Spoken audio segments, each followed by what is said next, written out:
kick things off tonight with our distinguished panel. Hogan Gidley served as White House Deputy Press Secretary during Trump's first term in office. Chris Cillizza is a News Nation political contributor and author of the So What newsletter on Substack. Tom Sykes is a royal expert and host of the Royalist podcast. And Rob Shooter previously worked for a member of the royal family. He's out with a brand new book that is called It Started with a Whisper. It is great to have all of you here. I'm going to kick it off with our Brits because this was, without a doubt, the most important speech of King Charles's monarchy. How did he do? I think he did great. I think that this is what Charles's secret weapon is. He can be charming, he can be funny, he doesn't bend the knee. There was some stuff in that speech that was quite challenging to President Trump, but he said it with such grace and with such dignity that I think he beguiled people in the room. It's lovely to see a united Congress. We've not seen this in such a long time. It made me smile, and from what I'm hearing, everybody around Charles is really happy with what happened today. He did, Tom, challenge President Trump on Ukraine, on climate change, on the importance of NATO. I had wondered going into this how political King Charles's speech might be. What did you make of it? I thought it was a legacy moment for Charles, actually. I think this will go down on his record as a great triumph. I think it was a fantastic speech because he hit all the points, all these very controversial points, Ukraine, NATO, but at the same time, he sort of allowed, in a way, Trump to flatter him. He allowed America to flatter him, which is actually a more difficult thing than just to flatter America or flatter Trump. And I thought what he did so brilliantly was he kind of just said what we all think, which is the United Kingdom and the US, we're on the same side, guys. We're friends, we're brothers. Let's stick together. Let's come through this stronger than ever. And I thought I felt so proud as a British citizen to see him there. Chris, I'm going to get the American perspective from you and Hogan now. Chris, I'll start with you. It was interesting. You know, Tom says it was a reminder we're on the same side. I was watching President Trump and King Charles this morning. They seem, I mean, there is a genuine warmth from President Trump toward King Charles. Yeah, I mean, look, at one level, I think from a practical standpoint, that makes sense because King Charles doesn't have to tell Donald Trump no, right? Keir Starmer has to tell Donald Trump no as the prime minister, at least at times. But I also think Donald Trump talks about this all the time, and I would assume when he talks tonight, he will talk about it, which is his mother had sort of a reverie for the British monarchy. I mean, it is a soft spot for him, and I think they do get along. Donald Trump loves pomp. He loves circumstance. The British monarchy defines pomp and circumstance. So I think that piece makes sense. I will echo the Brits and say, I think from my perspective, Charles could have not addressed some of those stickier wickets, honestly. Ukraine, NATO, the relationship within the U.S. And the UK, even Congress and executive power. But he did, and he did it in a way that wasn't necessarily taking sides, but I love the fact that he quoted Donald Trump talking about how important a relationship between the U.S. and the UK is, which is very, very savvy of him. Whoever put that line in, or if he put that line in himself, big credit to him. Hogan, what did you make of it, especially the King's very pointed remarks about supporting Ukraine and how its brave people deserve the support, and reminding Congress and the world who was watching this speech that the only time Article 5 at NATO has been invoked has been in defense of the United States after 9/11, and that Britain was there and fought with the United States in the wars beginning after that? Well, first things first, I would like to say when I went to England with the president in the first term, and we went to Buckingham Palace, we did Blenheim Palace, you could see that relationship beginning to form there. Obviously, he had a good, warm relationship with the Queen as well, but Chris is absolutely right. Donald Trump in his heart is a host. He likes to take care of people. He wants people to be comfortable. He wants people to enjoy, whether it be his properties all over the world or the White House. And so this is a chance for him to shine as well as for the King to shine. I noticed a few things, I guess, about the speech. The King was quite comfortable up at that dais. A few times I noticed his eyes kind of took check when he didn't realize how popular he was going to be. Right. He seemed surprised, in right? In large part because I also do some consulting, some work for the Speaker of the House, so I'm up at that chamber all the time, and there was some talk and chatter in the pre-meetings that the king was quite concerned he was not going to be accepted in that room. We assured him he would be. They did, and of course he was. A warm embrace by the Congress on both the right and the left. You made the joke about the two kings comment, of course. Well, Trump's the MAGA king, so I guess that kind of works. But I'll take one back and joke to you, and that is, this is interesting from a room who hates kings, but yet they were fine to stand up for one. But sure, that's fine. Well, listen, I do think those sticky wickets, as they put it, were intentional in the speech, and that's good to have those conversations and start that debate and to do it with the accent, of course, which is so charming, in the manner in which he did it. But at the same time, he doesn't have to answer to anybody, as you know, because he is a king. So it's a little bit different for him. But I do think bringing attention to these issues and hopefully having an honest and open debate about them in a calm, responsible, and respectful way is something we can emulate moving forward. Yeah, King Charles, to both of you, Tom and Rob, Tom, you first, and then Rob. King Charles is speaking to the American Congress at a time when the American president is not popular with the British.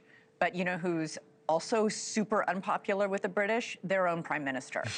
And Keir Starmer is trying to save his political skin by criticizing President Trump's war with Iran. He knows that resonates with the British public. So this was not just, the reason this was the most important speech of King Charles's monarchy is because he was walking a very, very fine line here. I think you make an incredibly good point, Elizabeth, and I think that in a way, that how brilliant this speech was and what a success it is in fact also a terrible indictment of the fact that our Prime Minister of the United Kingdom does not have an operational relationship with our most important ally in the whole wide world. Which is the United States of America and the President. Thank goodness the King was able to be there, was able to rise to the challenge, able to rise to the moment.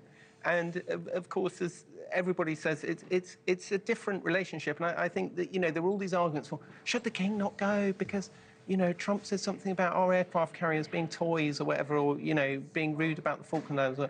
I just think that Donald Trump, like most people, is able to distinguish between the British state and the head of the British state. You know, it was just, I thought it was an absolutely ridiculous, this whole argument of like, you know, the King shouldn't go, the King should be a Well, why did so many British feel like, because there was public sentiment? There is, yeah. The anger over there towards this president is extreme. The Brits are terribly overall polite people, and they just don't like this. This boasting, this bragging is very much not a British attribute. And so somebody like Donald Trump really pushes their buttons. And so I understand why the Brits are so angry. At the same time, though, this is Britain's greatest ally, and Britain has to realize, and it has, that it's no longer a superpower.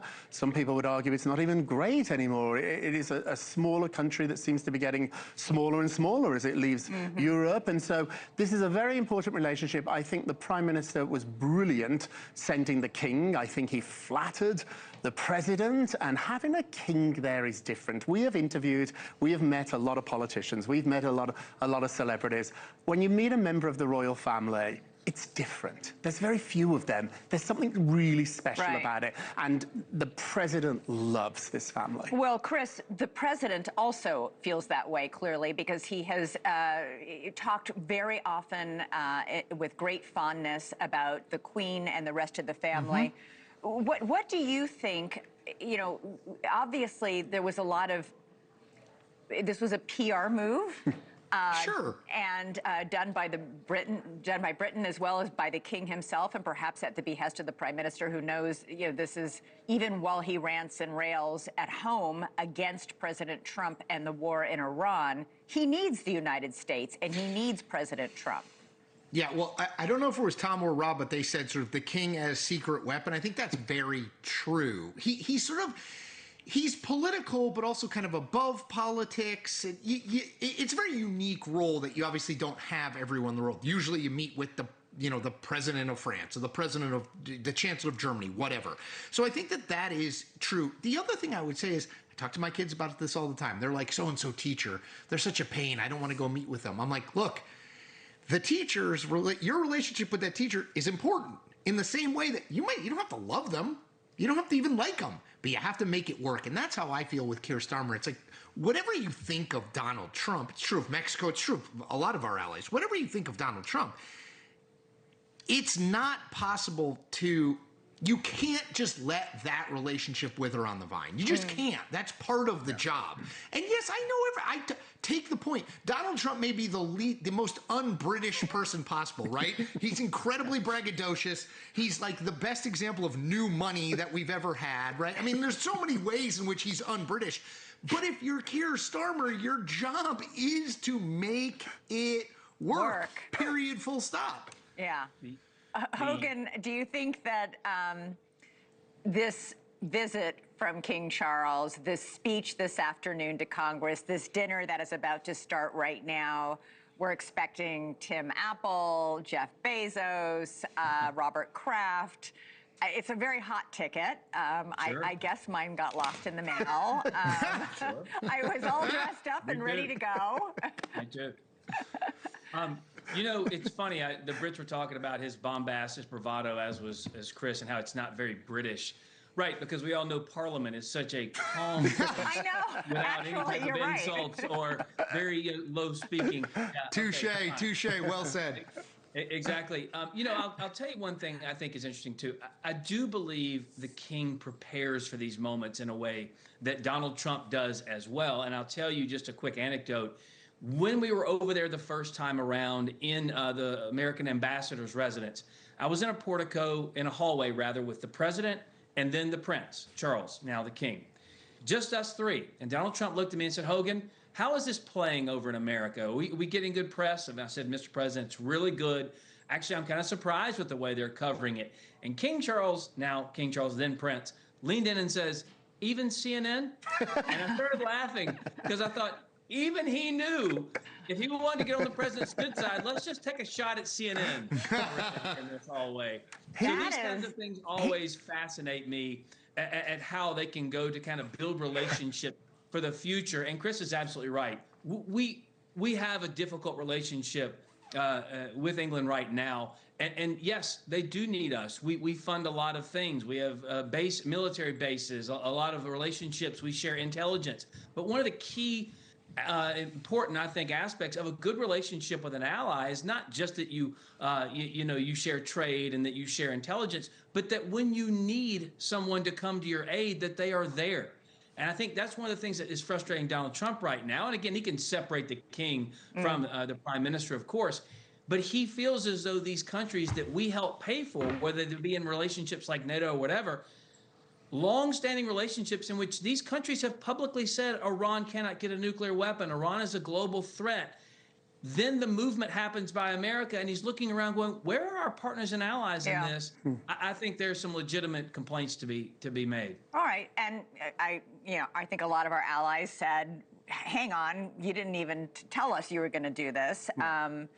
But Hogan makes a good point. He does. Can I just point out that we're talking so much about how the president feels about the royal family. Let me remind everybody that one of the king's closest friends was an American. It was Joan Rivers. Joan was friends with me too, and Joan would tell me that her and the king used to speak a lot. And I said to Joan, did you have to take down your bawdy sense of humor? And she said, no, he loved it. So maybe he loves this aspect of Donald Trump. President Trump. Maybe he does. Like, I thought that was so interesting that Joan Rivers, Donald Trump, there's similarities there, and he was really, really close with Joan Rivers. Tom, what do you think the marching orders were, if there were any?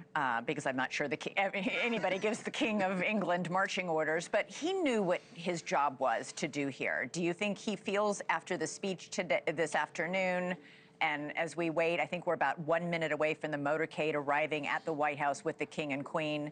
The President and the First Lady will come out and greet them. You can see their live shot right there. But his job is to what? Well, I think you've got to remember that these state visits, they're not the king's personal wish. They're undertaken at the wishes of the government. Precisely. And they are incredibly carefully planned to the nth degree. This has been in the works for well over a year. It's not just thrown together from somebody's kitchen table, like Meghan's recent tour to Australia was, with a text message from someone going, you want to come and talk at my conference? Yeah, all right. Do you know what I mean? It's like, so planned, it's so disciplined.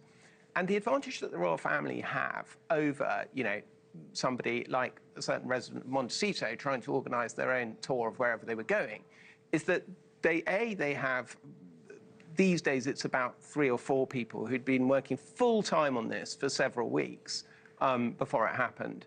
But on the ground, they have thousands of unpaid volunteers who want to help. And just look, tomorrow in New York, there's this very, very fancy big party tomorrow night, this big ball for the King's Trust that's going to be a huge affair. It's going to be a very, very hot ticket. All right, the arrival ceremony is just beginning, so let's, once we see some action there, I think we're going to dip in to follow that live coverage, but let's listen in. This is always, the pomp and circumstance is nice.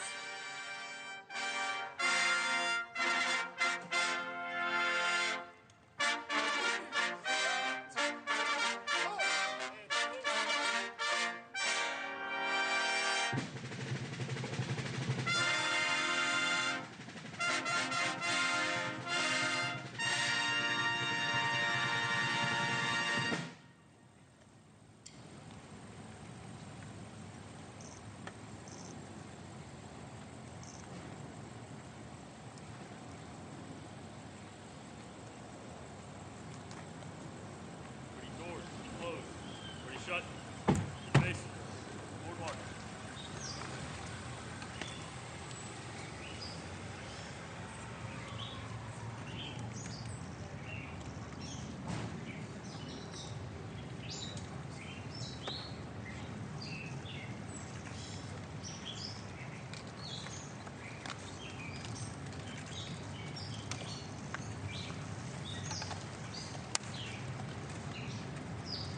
Made a great speech.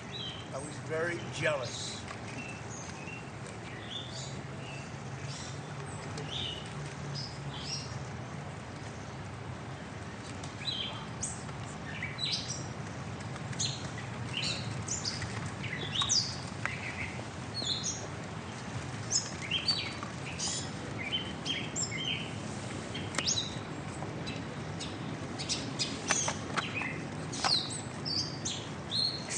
So just moments ago, we heard President Trump say, he made a great speech. I'm very jealous to King Charles. That was we were talking about the fact delicious. that... People don't speak to the king like that in Britain, and so this is so refreshing to him. I think it's so easy to think of these people as really stuffy and really sort of restricted. They're human beings too, and yes, he's had an extraordinary life. He lives an extraordinary life. But Donald Trump somehow breaks through that, and he will give the king a good giggle about this. Hogan, the president is giving the king high marks for his remarks in front of Congress. No surprise. It was very warm what he just said. Of course, absolutely. Again, that's what I said at the outset. He is a host. He likes to, make sure people are comfortable and they're enjoying themselves. And he rarely, sticks to these when we have these briefings about the staunch, strict way these things are supposed to go. He will often break that protocol just to try and see who he's dealing with, to get a gauge of the other person on the other side of the room. This is a great example of that. And it's obvious that he feels as though, while he didn't violate some major protocol, he feels as though they have a good relationship. He would not have done that if he didn't. I will tell you something I noticed right out of the gate, because just forgive my brain for thinking this way. When we were there last time, and I hate to keep going back to the last administration. No, it's great insight. Donald Trump, he got hammered by the media because his waistcoat came down past the bottom of his top coat, his tailcoat rather.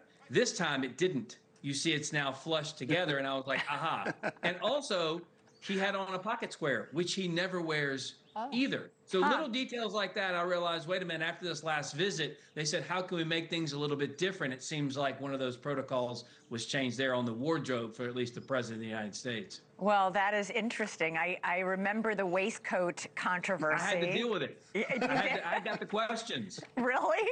Yes, of course. Okay, Hogan, you get extra points for dealing with that one. They are all filing into the White House for what will be, I'm sure, an amazing event. This has been quite a trip and a speech for King Charles and Queen Camilla. King Charles looks healthy, which does. I'm happy to note, given the fact that he's been battling cancer.